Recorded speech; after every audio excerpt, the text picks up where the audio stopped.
Os guerreiros, aqui quem vos fala é o professor em Física Brian Simon, e o nosso objeto de conhecimento hoje, nessa frente 2, será pressão em líquidos immiscíveis. Uma situação-problema, como sempre, qual seria a pressão total no fundo desse recipiente? Perceba que existem diversos fluidos e que eles apresentam diferentes densidades. Então vamos à resposta para essa pergunta. Mas, antes disso, o que é um líquido immiscível, né? Na sua definição, são líquidos que não se misturam devido à natureza de suas moléculas, ou seja, devido às suas polaridades serem distintas. Esses líquidos immiscíveis, pela ação da gravidade, se depositam-se de tal forma que o mais denso sempre fica na parte do fundo e o menos denso fica sobreposto ao outro, como você pode perceber na ilustração. Bem, então perceba que existe uma pressão máxima para ser computada no fundo desse recipiente. Lembrando que a pressão total vai ser a pressão de cada fluido desse, correto? Mais a pressão atmosférica. Como você pode perceber na ilustração, você tem um fluido número 1, o número 2 e o número 3. O número 3 ele é o mais denso, logo fica na parte do fundo do recipiente. Em segundo lugar, o fluido número 2 e o número 1 sendo o menos denso, ficando por cima dos demais fluidos.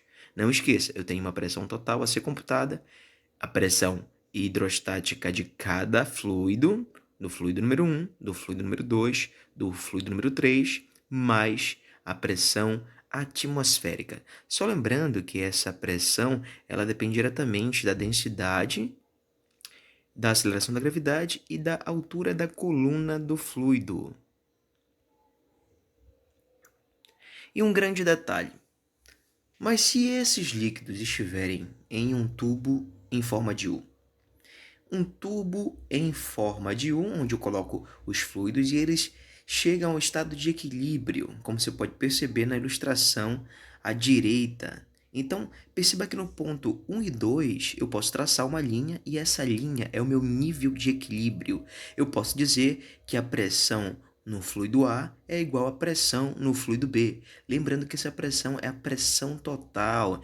Lembrando que a pressão total é a pressão atmosférica mais a pressão do devido fluido, do fluido A e do fluido B. Você pode perceber, então, que há uma expressão matemática de igualdade em relação a essas pressões.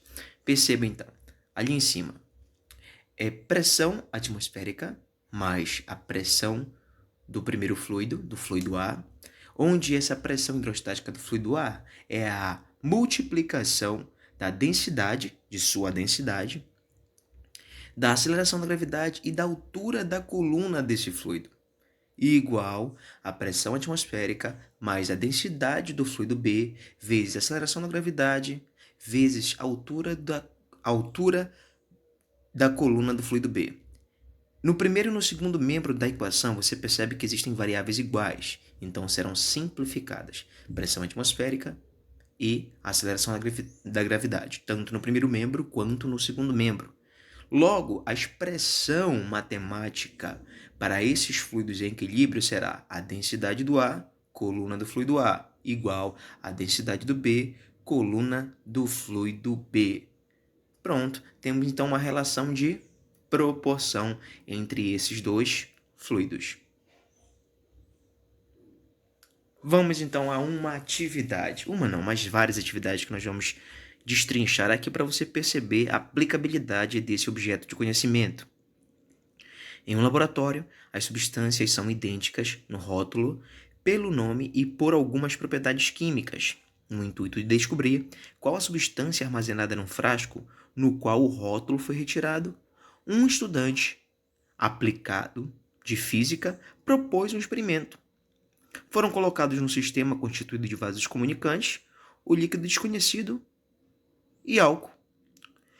Como são líquidos immiscíveis, não se misturam, é possível estimar a densidade do líquido medindo a altura da coluna líquida a partir da superfície de separação deles, ou seja, um nível de equilíbrio entre eles. Esses valores são mostrados na figura a seguir, consultando a tabela com os valores das densidades de alguns líquidos disponível nesse laboratório é provável que o líquido desconhecido seja o líquido... Bem, perceba aqui uma tabela que retrata essas informações. Eu tenho os fluidos, correto? O álcool, benzeno, a água, mercúrio, hexano, nitroglicerina e suas respectivas densidades, como você pode perceber. Então, lembra daquela equação que eu falei agora há pouco para você?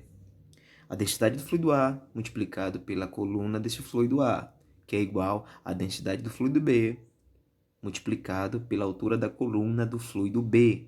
E é essa relação que você vai utilizar para verificar a proporcionalidade entre eles. Entenda o seguinte, que você tem 3 variáveis que ele vai dispor para você e a outra variável que ele quer saber.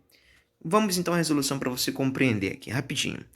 A altura do primeiro fluido é de 0,270.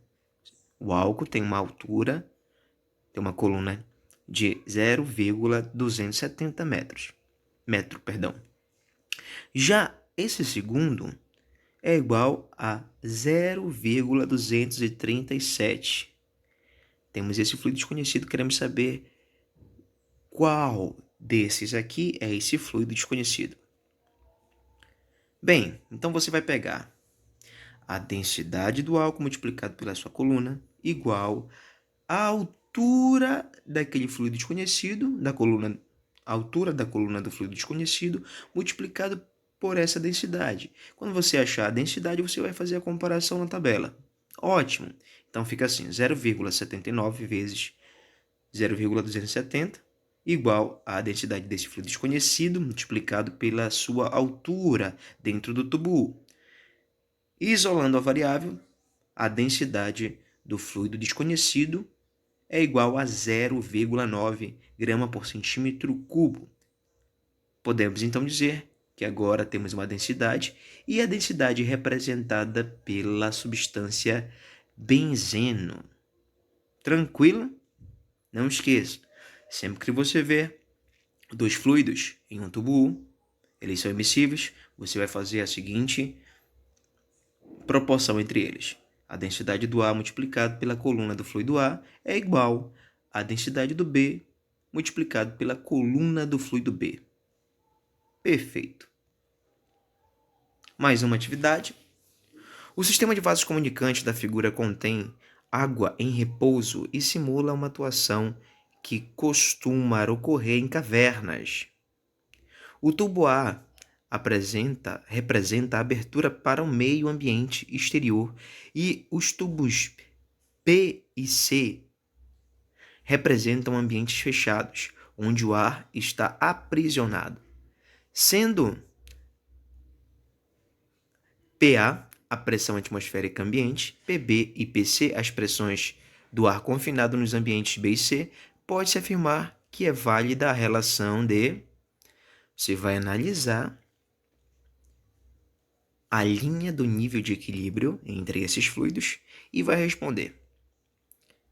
Pausa o vídeo, tenta responder, se não, vamos à resolução. Perceba uma coisa. Quanto maior a pressão sobre os líquidos, maiores serão os desníveis entre os vasos comunicantes. O nível mais baixo tem ação da maior pressão. Logo temos, então, só você perceber aqui, ó. Vou voltar um instante. A pressão em B maior desnível. Em segundo lugar, PA. E em terceiro lugar, PC. Letra D. Mais uma vez, o nível mais baixo tem ação de maior pressão. Quanto maior a pressão sobre os líquidos, maiores serão os desníveis entre os vasos comunicantes. Vamos então a mais uma questão. Em um recipiente em forma de U, foram colocados determinadas quantias de água e óleo, 2 líquidos imissíveis mais uma vez. Após haver equilíbrio no sistema, as alturas das colunas de água e óleo, a partir de um determinado referencial, foram determinadas sendo em 100 milímetros para o óleo e 70 milímetros para a água. Perceba que ele já te deu a coluna, né, do fluido A e do fluido B, do óleo e da água. Sabendo que a densidade da água é 1.000 kg por metro cúbico, determine a densidade do óleo também em quilograma por metro cúbico. Muito tranquila essa questão. Você vai pegar a densidade da água multiplicada pela altura da coluna da água no tubo, em forma de U, que é um vaso comunicante, igual a densidade do óleo multiplicado pela altura da coluna desse fluido. Então, vamos substituir os valores. 1.000 multiplicado por 70 igual a densidade do óleo, que eu quero saber, multiplicado por 100. Isolando a variável que se pede, a densidade do óleo é igual a 700 kg por metro cúbico. Muito bem, guerreiros. Até a próxima aula e não esqueça, a vitória é sua.